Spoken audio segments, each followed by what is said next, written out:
پاکستان قدرتی وسائل سے مالا مال ملک ہے۔ اس میں 5 بڑے دریا بہتے ہیں اور وسیع و عریض نہری نظام موجود ہے۔ پاکستانی معاشرے کا ہر طبقہ بجلی اور گیس کی کمی کا رونا روتا نظر آتا ہے۔ لوگوں کی راتوں کی نیندیں حرام ہیں اور دن میں چولہے ٹھنڈے پڑے ہیں۔ دوسری جانب صنعت کا پہیہ رک رک کر چلتا ہے، بلکہ چلتا کم اور رکتا زیادہ ہے۔ ویڈیو آگے دیکھنے سے پہلے چینل کو سبسکرائب کریں اور بیل آئیکن پر کلک کریں۔ السلام علیکم، میں ہوں طاہر عالم اور آپ دیکھ رہے ہیں پروگرام باتیں توانائی کی۔ کسی بھی ملک کی معاشی خوشحالی کی بنیاد توانائی کے شعبے سے منسلک ہے، جسے مضبوط کیے بغیر ترقی ممکن نہیں ہو سکتی۔ جس طرح انسانی جسم میں دوڑتا لہو زندگی کی علامت ہے، اسی طرح کسی بھی ملک کی معیشت کا دار و مدار اس کی توانائی کی پیداواری صلاحیت پر منحصر ہے، جس کی فراہمی کے بغیر کوئی بھی ملک ترقی کی منازل طے نہیں کر سکتا۔ بلند و بالا عمارت کھڑی کرنے کے لیے مضبوط بنیادیں ناگزیر ہوتی ہیں، اسی طرح معاشی ترقی کے اہداف توانائی کے شعبے میں خود کفیل ہوئے بغیر حاصل نہیں کیے جا سکتے۔ تمام تر اقتصادی سرگرمیوں اور پائیدار اقتصادی ترقی اور اس ترقی کو یقینی بنانے کے لیے توانائی کی مستقل اور بلا تعطل فراہمی ناگزیر ہے۔ توانائی کی یہ ضرورت قدرتی وسائل سے حاصل کی جاتی ہے، جس میں پانی، کوئلہ، قدرتی گیس، خام تیل، نیوکلیئر، سورج اور ہوا سے حاصل ہونے والی توانائی شامل ہے۔ مختلف ذرائع سے حاصل ہونے والی یہ توانائی یکجا ہو کر انرجی مکس کہلاتی ہے۔ پاکستان قدرتی وسائل سے مالا مال ملک ہے۔ اس میں 5 بڑے دریا بہتے ہیں اور وسیع و عریض نہری نظام موجود ہے۔ یہاں دنیا کے دوسرے بڑے کوئلے کے ذخائر ہیں۔ خام تیل اور گیس وافر مقدار میں موجود ہو سکتی ہے، تاہم اس کی تلاش میں سست روی رہی ہے۔ شیل گیس کا مبینہ ریسورس پوٹینشل موجود ہے۔ یہاں سال کے 4 موسم ہیں اور اس کے میدانوں اور صحراؤں میں سورج اپنی پوری آب و تاب سے چمکتا ہے۔ اس کے ساحلی اور دیگر علاقوں میں ایئر کوریڈور موجود ہیں اور سب سے بڑھ کر یہاں دنیا کے باصلاحیت لوگ موجود ہیں، جو دنیا کے ترقی یافتہ ممالک میں اپنی صلاحیت کا لوہا منوا رہے ہیں۔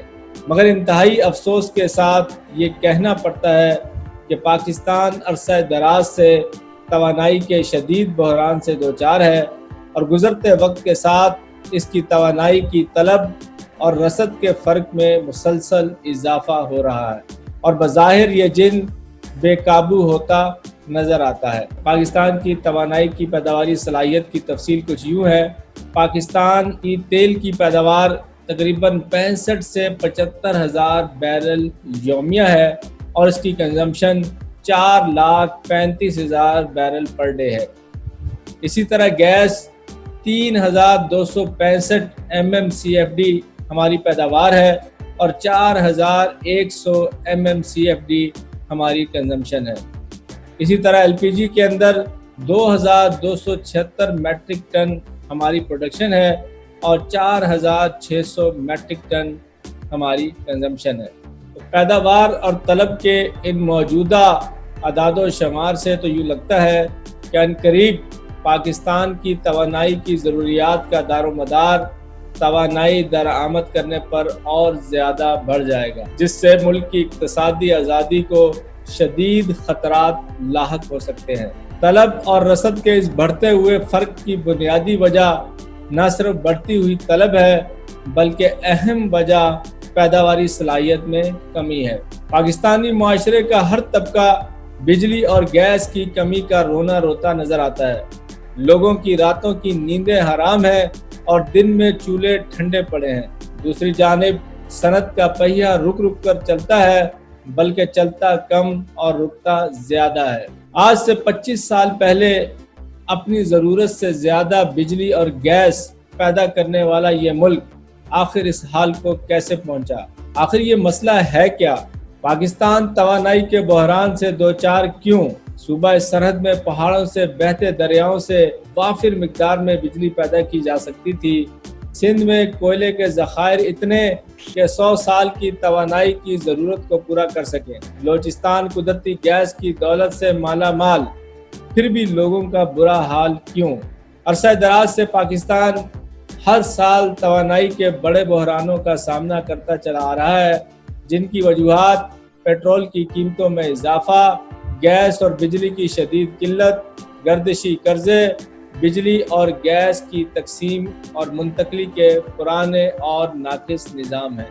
کیا سرکاری ماہرین مستقبل کی ضروریات کو سمجھنے میں ناکام رہے، یا حکمران سیاسی مصلحتوں کا شکار ہوئے، یا پھر وفاق کی اکائیاں اور سیاسی قوم پرست گروہ ملکی مفاد پر اپنے علاقائی مفادات کو ترجیح دیتے رہے؟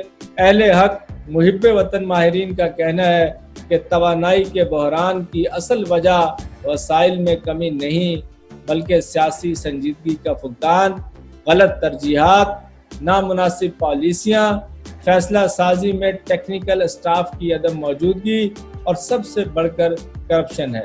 ماہرین، سائنسدان اور انجینئرز موجود تو ہیں اور بیرون ملک موجود ماہرین بھی اپنی خدمات پیش کرتے ہیں، تاہم ہمارے ہاں موجود سسٹم کی بنیاد پر ان کی صلاحیتوں سے فائدہ نہیں اٹھایا جاتا۔ فیصلہ سازی کی نشستوں پر اہل افراد پہنچ نہیں پاتے، اور جو پہنچ جائیں وہ سسٹم کے سامنے بے بس ہوتے ہیں کہ وہاں پر عمومی طور پر نااہل بیوروکریسی اور سیاست دانوں کا اور کچھ ایسے حلقوں کی اجارہ داری ہے جو اس کرپٹ، سست رو اور کھوکھلے سسٹم کے جاری رہنے میں اپنی بقا دیکھتے ہیں۔ ایماندار، قومی مفاد کو پیش نظر رکھنے والی صالح اور باصلاحیت سیاسی قیادت، مستعد اور باصلاحیت بیوروکریسی کے فقدان نے ہمیں کہیں کا نہیں چھوڑا۔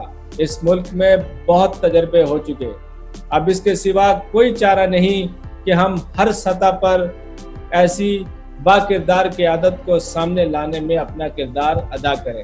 پاکستان کی باصلاحیت افرادی قوت یقیناً ایسی قیادت کی حقدار ہے۔ بقول شاعر، ذرا نم ہو تو یہ مٹی بڑی زرخیز ہے ساقی۔ اللہ حافظ۔